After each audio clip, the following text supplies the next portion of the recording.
우리 마음의 모든 근심과 걱정이 사라지기를 예수님의 이름으로 축복합니다.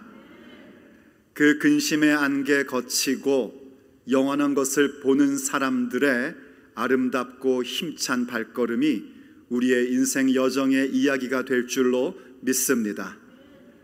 살다 보면 알면서도 안 되는 게 참 많은 것 같습니다.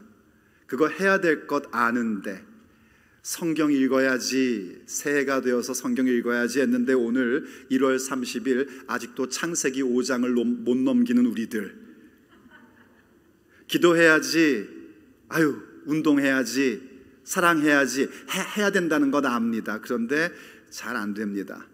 뿐만 아니라 그러면 안 되는데 하는 것들도 마찬가지입니다. 이제 좀 미워하지 말아야지, 이거 나쁜 거 먹지 말아야지, 밤에는 라면 끓여 먹지 말아야지. 그런데 그것도 좀 잘 안 됩니다. 그게 우리들의 모습입니다. 그런데 그렇게 알면서도 안 되는 것 가운데 하나가 뭐냐면 근심, 걱정, 염려입니다. 근심한다고, 걱정한다고 해결되지 않는다는 것 우리 잘 알고 있습니다. 또 정보의 홍수 속에 살다 보니 이곳 저곳에서 들은 게 많아서요, 우리가 염려하는 것의 대부분은 다 쓸모없는 염려고 진짜 염려거리는 4% 이하라는 것도 우린 잘 알고 있습니다. 어디 그뿐이겠습니까? 새 생명의 사람들로서, 예수님 믿는 제자로서 주님께서 너희는 아무것도 염려하지 말라 하신 말씀도 우리는 알고 있습니다. 그런데 우린 근심하고 걱정합니다. 왜냐하면 예수님을 따르고 살고 있는 우리들에게도 근심거리, 근심할 만한 일들이 생기는 것이 당연하기 때문입니다. 그래서 그 근심거리 때문에 우린 어느새 근심하고 걱정하는 우리의 모습을 보곤 합니다. 그런데요, 여러분, 그 근심거리 때문에 하고 있는 근심, 걱정을 그냥 내버려 두시면 안 됩니다. 그걸 그냥 내버려 두면 이 근심, 걱정이라는 것은요, 하루에 12번도 더 찾아옵니다. 그래서 우리를 혼란스럽게 만들어버려서 들어야 할 것을 듣지 못하게 하고 보아야 할 것을 보지 못하게 합니다. 그게 바로 근심의 안개라는 겁니다. 그 근심의 안개가 우리로 하여금 보아야 할 것 보지 못하게 하고 들어야 할 것 듣지 못하게 하면 내 삶에 혼돈이 오기 시작하고 내 영혼이 피폐해집니다. 내 영성이 정말 초라한 모습으로 가버리게 됩니다. 그래서 오늘 주님께서 우리에게 명령하시는 겁니다. 너희는 마음에 근심하지 말라.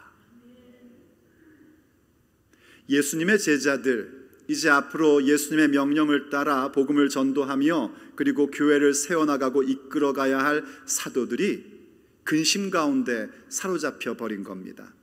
이 근심한다라는 성경의 언어는요, 다른 말로 하면 혼란에 빠지다, 혼란스럽게 되다, 이런 말이기도 한 겁니다. 이 제자들이 혼돈 가운데, 혼란스러움 가운데 빠지게 된 겁니다. 그러다 보니 주님께서 지금 하시는 말씀의 핵심도 알아듣지 못하고 주님께서 그들의 삶에 이루시고자 하는 영광도 보지를 못합니다. 그야말로 근심에 가득 찬 겁니다. 아니, 세상 것들 때문에 근심했을까요? 아니, 어떻게 보면은요, 예수님을 따라오다가 지금까지, 여기까지 예수님 따라오다가 갖게 된 근심입니다. 왜냐하면 예수님께서 그 근심될 만한 일들을 말씀하셨거든요. 그 12제자 가운데 한 사람이 예수님을 배반한다 하시고, 최근 들어 자꾸만 하시는 말씀이 떠나가겠다 하시더니 이번에도 또 떠나가신다 말씀을 하시고, 심지어는 너희들이 지금은 따라오지 못하지만 후에는 따라오리라 하시는 말씀을 하시니요, 마음이 좀 서운하고 뭐 이럴 수가 있나 싶어 그 우리의 결단을 좀 보여주고 싶어가지고 베드로 사도가 내 목숨을 버릴지라도 주님을 따르겠습니다 하고 이야기를 했는데, 그것에 대해서 칭찬해 주시고 격려해 주시기는 고사하고, 야, 네가 나를 위해 목숨을 버리겠다고 닭 울기 전에 네가 나를 3번 모른다고 부인할 거다 라고 말씀하십니다. 보십시오, 여러분. 제자의 배반, 예수님의 떠나심, 그리고 목숨까지 걸겠다는 그 제자가 결국 예수님을 부인한다 하시는 말씀, 이러한 부분들이 그들에게 근심거리로 올 수밖에 없는 겁니다. 하지만 사실 우리가 알아야 할 것이 있습니다. 그동안 우리가 함께 말씀을 들어왔지만 주님께서 지금 이 세 가지 근심거리에 대한 말씀을 하신 것은 근심하라고 하신 말씀이 아니라 예수님의 십자가의 영광, 인자가 영광을 얻을 때가 오셨음에 대하여 말씀하시고자 그 부분들을 언급하신 것입니다. 실제로 주님께서는 지금 이 시간에 무엇을 하고 계셨냐면 정말 은혜로운 시간을 보내고 계셨었습니다. 제자들과 식사를 하시고 식사 도중에 일어나셔서 제자들의 발을 씻어주시고 그리고 제자들에게만 주시는 그 귀한 메시지를 열기 시작하신 겁니다. 그런데 이들이 십자가의 영광을 이해하지 못하고 그것을 믿지 않으니까 주님께서 그 하시고 있는 말씀의 핵심도 또 예수님께서 주시고자 하는 그 영광의 모습도 보이지 않고 그저 근심거리에만 집중이 되고 있는 겁니다. 꼭 우리들 모습 같지 않습니까? 우리의 삶의 자리 가운데 하나님이 베풀어 주신 은혜가 수없이 많은데 그건 전부 다 보이지도 않고 그저 몇 가지의 그 근심거리에 사로잡혀 있는 우리들의 모습 말입니다. 그래서 예수님께서 제자들에게 말씀하신 겁니다. 너희 마음에 근심하지 말아라.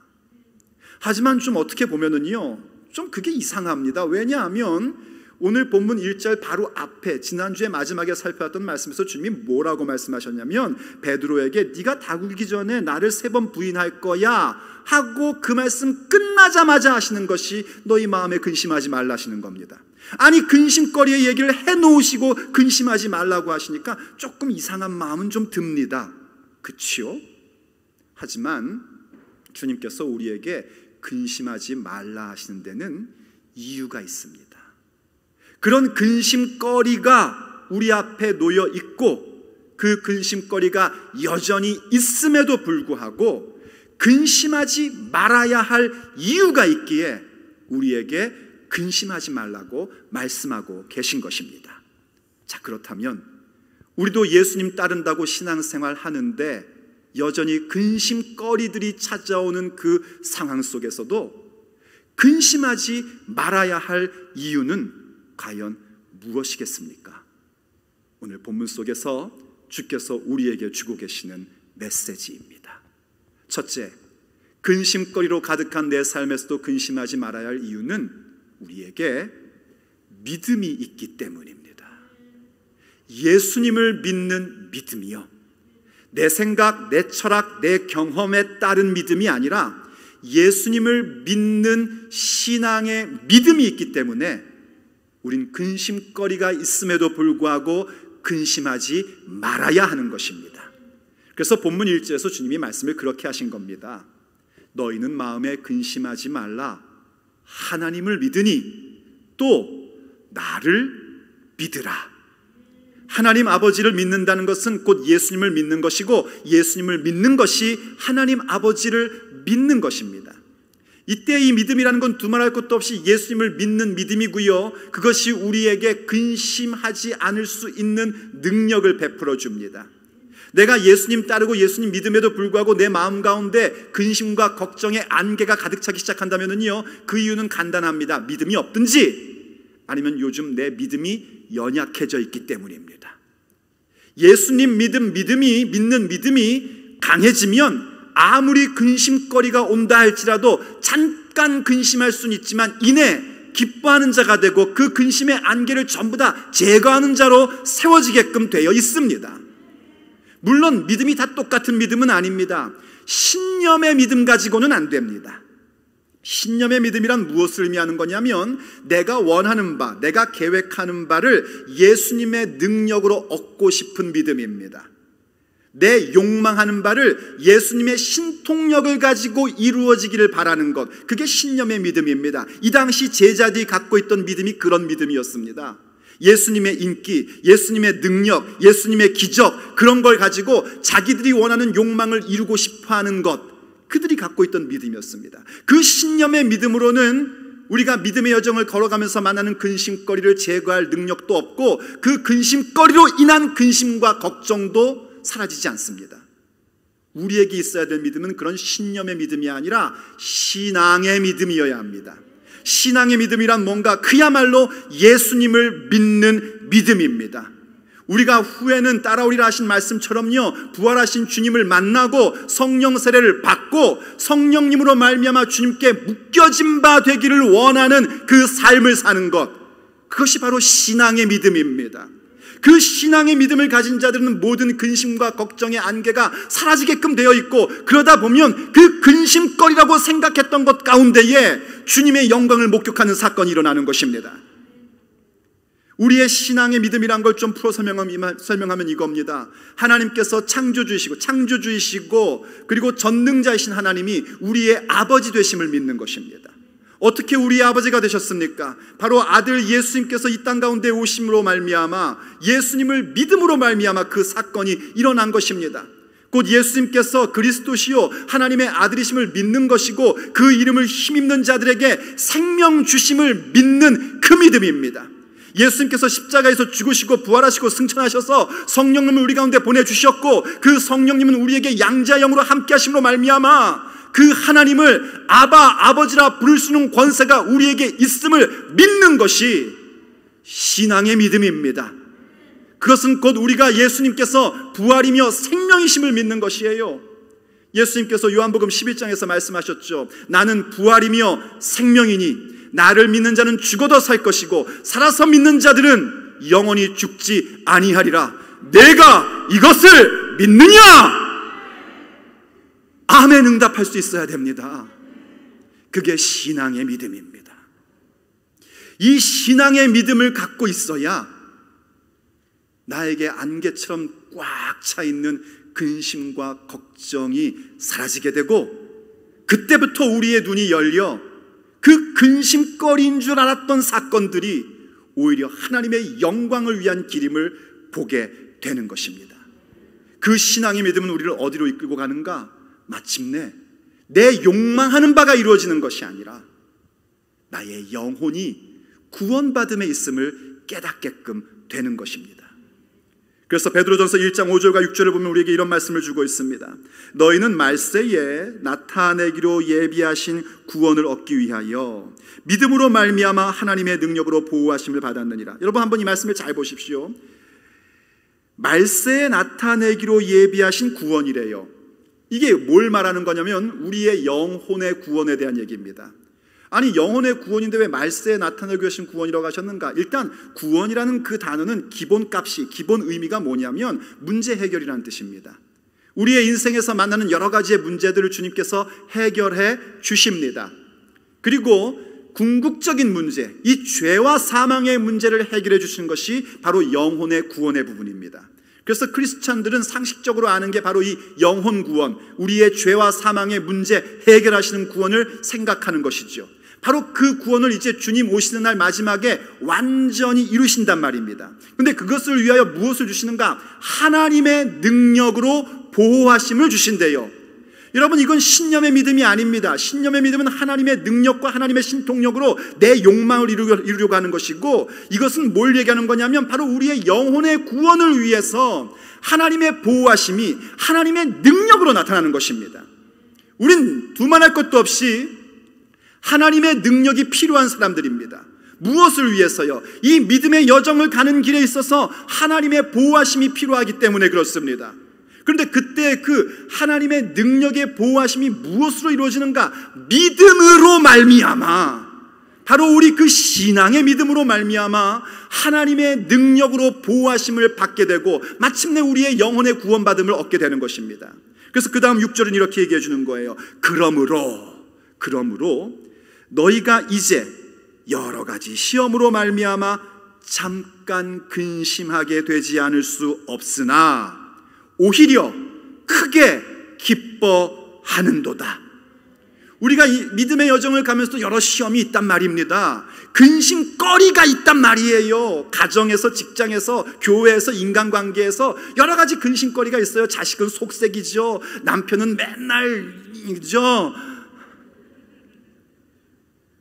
하여튼 근심거리가 오는 게 우리의 육체의 여정입니다. 그래서 우리는 잠깐 근심할 수 있어요. 왜냐하면 우리도 육체 가운데 있으니 근심거리 만나면 근심이 안 된다면 그게 정상입니까? 근심이 되지요. 하지만 잠깐 하는 것이고 오히려 우리는 크게 기뻐한단 말입니다. 왜 기뻐하는가? 그 뒤에 구절들을 여러분이 읽어보시면은요, 우리의 믿음의 확실함이 있기 때문에 기뻐하는 것입니다. 그 믿음의 확실함은 무엇인가? 예수님 다시 오시는 날 우리를 존귀와 영광과 찬양으로 맞아주시기 때문이라는 것입니다. 그게 우리의 믿음의 확실함이고, 그리고 베드로전서 1장 9절 말씀, 우리의 믿음의 결국 영혼의 구원을 받음이라. 영혼 구원을 받는다는 그 사실을 우리가 믿기 때문에 잠깐은 근심할 수 있지만 오히려 그 신앙의 믿음을 가지고 다시금 우리는 크게 기뻐하는 자들이 되는 것입니다. 그래서 믿기 때문에, 그 신앙의 믿음이 있기 때문에 우리는 그 모든 근심의 안개를 거두어낼 수 있는 것이고, 도리어 그 근심의 안개가 거두어지다 보니 우리의 눈이 열리고 분명한 것을 바라보기 시작하는 겁니다. 그것은 바로 우리에게 주께서 함께 거주하고 계시고 우리도 아버지 집에 영원히 거하게 될 것이라는 그 분명한 사실을 직시하게 되는 겁니다. 그래서 두 번째, 근심거리가 있음에도 불구하고 근심하지 말아야 할 이유는요, 아버지 집에 거하기 때문입니다. 우린 마침내 아버지 집에 거하게 될 것입니다. 결국 영혼의 구원이라는 것이 무엇인가? 영원한 본향, 하늘에 있는 우리 아버지 집에 거하게 되는 것입니다. 그래서 2절에서 주님께서 그렇게 말씀하고 계신 겁니다. 내 아버지 집에 거할 곳이 많도다. 그렇지 않으면 너희에게 일렀으리라. 내가 너희를 위하여 거처를 예비하러 가노니 하고 말씀하십니다. 우리의 믿음이란 건 그런 겁니다. 바로 창조주요 전능자신 그분이 우리의 아버지가 되셨고, 그래서 그분이 우리의 아버지기에 우린 마침내 아버지 집에 가고야 만다는 사실을 믿는 겁니다. 여러분, 제가 어릴 때만 해도요, 이렇게 엄마들이 얘들아 집에 들어와라 이렇게 하는 게 엄마들의 자비였습니다. 요즘은 다르대요. 나가 놀아라 그러는 게 엄마들 자비래요, 요새는요. 그래서 밖에서 하루 종일 놀다 보면은 이제 좀 이렇게 해가 지고 어두워지기 시작하면은 여지없이 엄마들이 나와서 막 부릅니다. 아무개야 아무개야 아무개야 막 불러요. 그럼 다들 이제 엄마 따라 가는 겁니다. 그럼 하루 노는 거 다 끝난 겁니다. 그럼 얘들이 어디로 가는 줄 아시지요? 자기 집으로 갑니다. 아버지 집이요, 부모님 집이요, 다 각각 자기 집으로 가게끔 되어 있습니다. 인생의 여정도 마찬가지입니다. 우리 믿음의 사람이 이 세상에서 믿지 않는 자들과 뒤섞여 살고 있습니다. 그러다가 언젠가 내 인생의 저녁이 되던 혹은 이 인류의 역사의 저녁이 되던 그때가 되면은요, 믿는 자들은 아버지의 집 천국으로 가는 것이고 믿지 않는 자들은 지옥으로 가는 것입니다. 이것 아니면 저것입니다. 중간지대는 없습니다.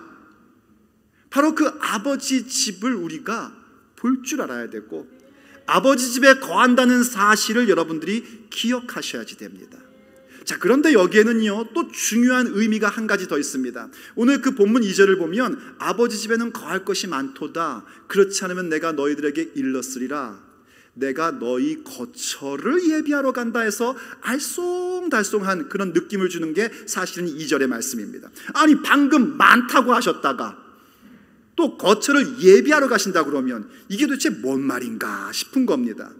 왜냐하면 그 거할 곳이라는 단어가요, 어떤 영어 성경들은 뭐라고 많이 번역했냐면 mansion이라고 번역을 했거든요.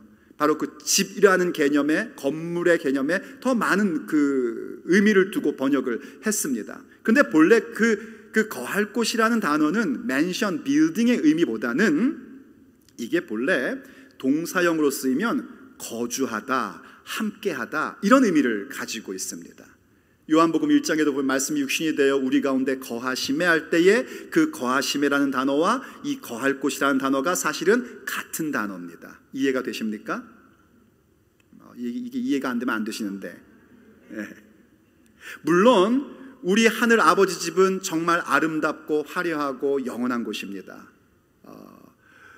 요한계시록 21장에다 보면은요 12진주문이 있고 온갖 보화로 다 꾸며져 있고 길은 황금길입니다. 그런데 우리가 그 집을 사모하고 가고 싶은 이유는 그 집이 화려하고 아름다워서가 아닙니다. 우리가 그곳에 가고 싶은 이유는 우리 하나님 아버지와 영원히 함께 거하기 때문에, 하나님을 완전히 알게 되고 하나님을 예배함에 있어서 어떠한 부족함과 결핍도 없이, 또 어떤 방해와 흐트러짐도 없이 온전히 그분을 예배하며 알 수 있기 때문에 우리가 그곳을 사모하는 것입니다. 그게 거한다라는 개념입니다.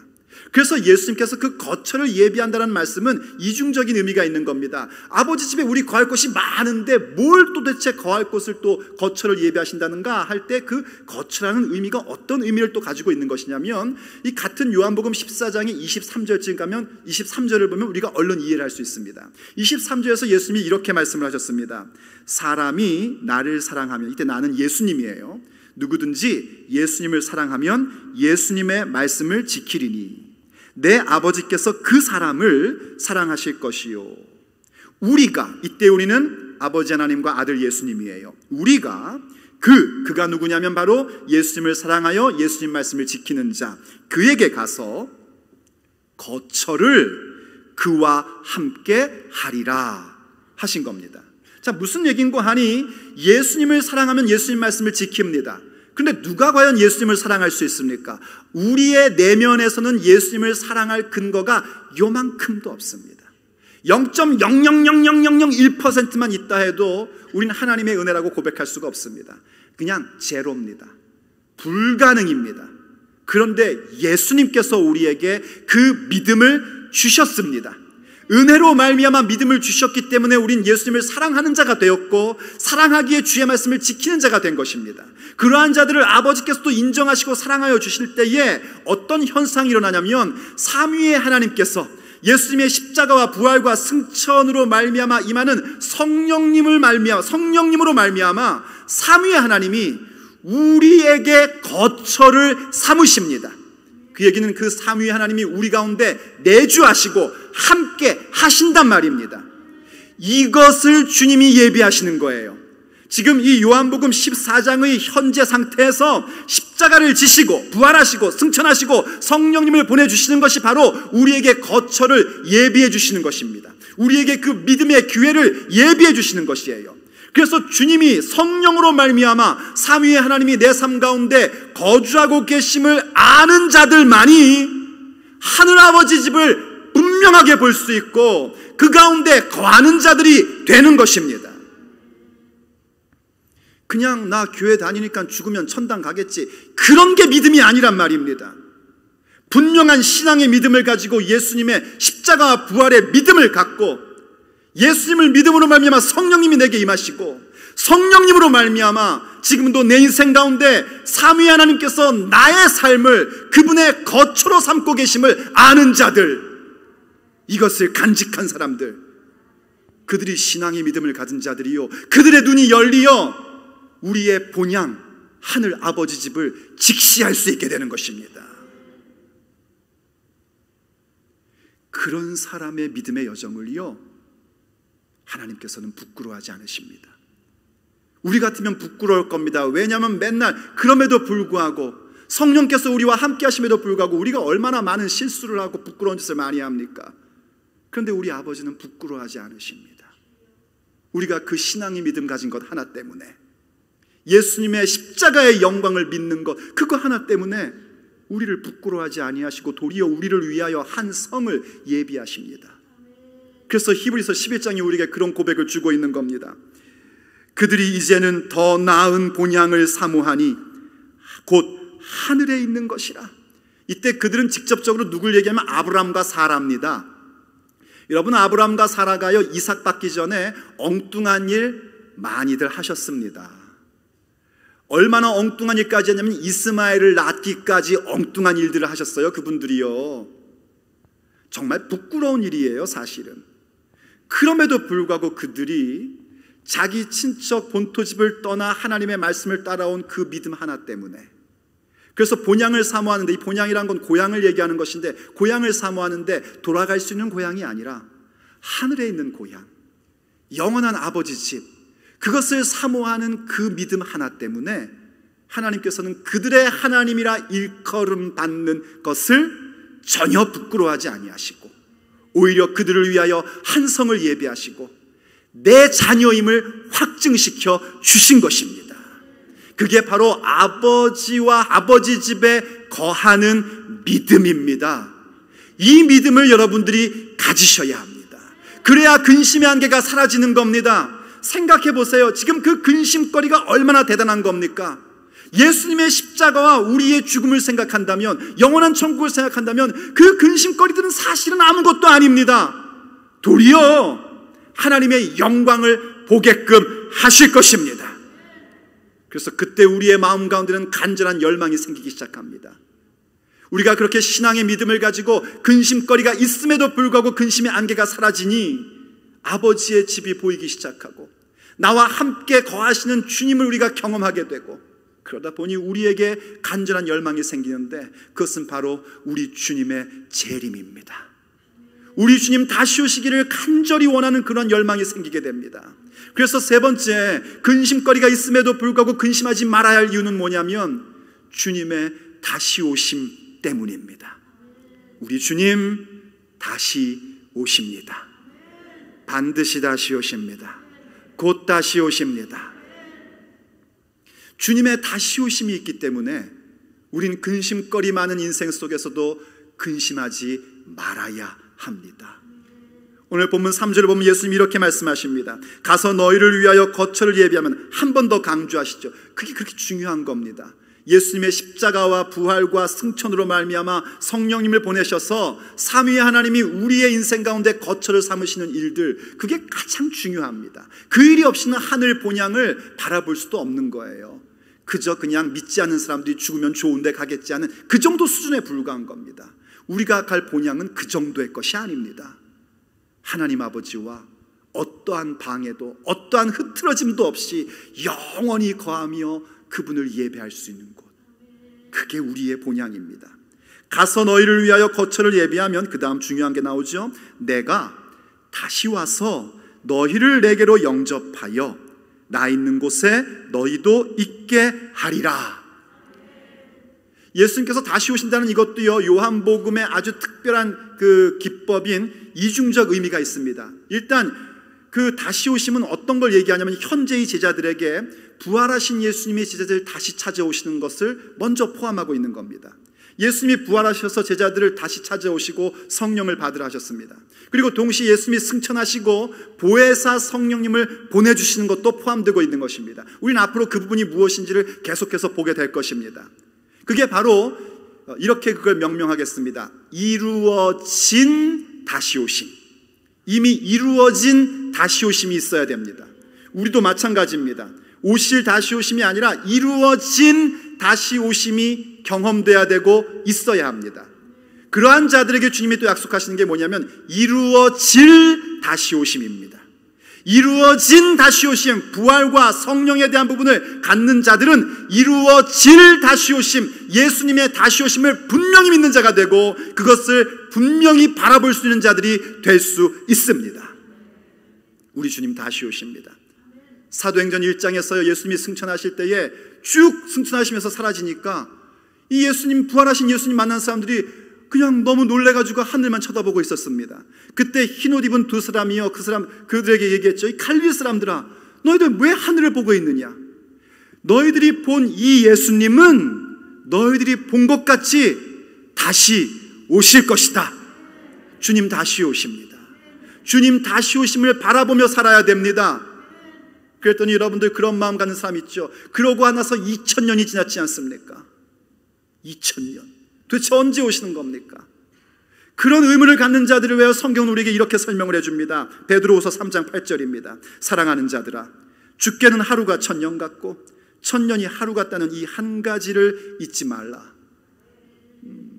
이 말씀은 뭘 말하냐면요, 우리야 시간 역사 속에 살고 있으니까 1000년 지나 2000년 지난 것이지요. 우리 하나님은 시간 역사를 초월하신 영원하신 하나님이십니다. 그분에게는, 그 영원하신 세계 속에 계신 그분에게는 이 시간 역사의 1000년이 하루 같기도 하고 하루가 1000년 같기도 한 그런 부분들이 있단 말이에요. 근데 왜 이 부분들을 설명해 주시는가? 그 다음 말씀입니다. 9절, 주의 약속은 어떤 이들이 더디다고 생각하는 것 같이 더딘 것이 아니다. 왜 주님은 빨리 안 오시지? 너무 더딘 거 아니야? 하는 것처럼 사실은 더딘 게 아니란 말입니다. 왜 그런가? 그 다음 말씀 보세요. 오직 주께서는 너희를 대하여, 이걸 주의 깊게 보십시오. 세상에 대하여가 아닙니다. 너희에 대하여. 그 너희는 그 앞에 8절에서 얘기한 사랑하는 자들입니다. 아주 직격탄으로 얘기하면 교회인 우리들을 말하는 겁니다. 너희를 대하여 오래 참으사 아무도 멸망하지 아니하고 다 회개하기에 이르기를 원하시느니라. 여러분, 성경 보면은요, 마지막 때 하나님의 심판이 어디서부터 시작되는가? 성전부터 시작됩니다. 오늘날의 말로 하자면 교회부터 시작되는 겁니다. 교회부터 구원받을 자와 쭉정이들을 다 갈라놓으시는 그 사건부터 시작하기 마련입니다. 그런데 주님의 마음이 어떤가? 그 사랑받는 자들, 그래도 명색이 교인이라고 하는 그 사람들이 빨리 회개하고 하나님 앞에 구원받기에 이르기를 원하시기 때문에 오래 지금 참고 계신다는 겁니다.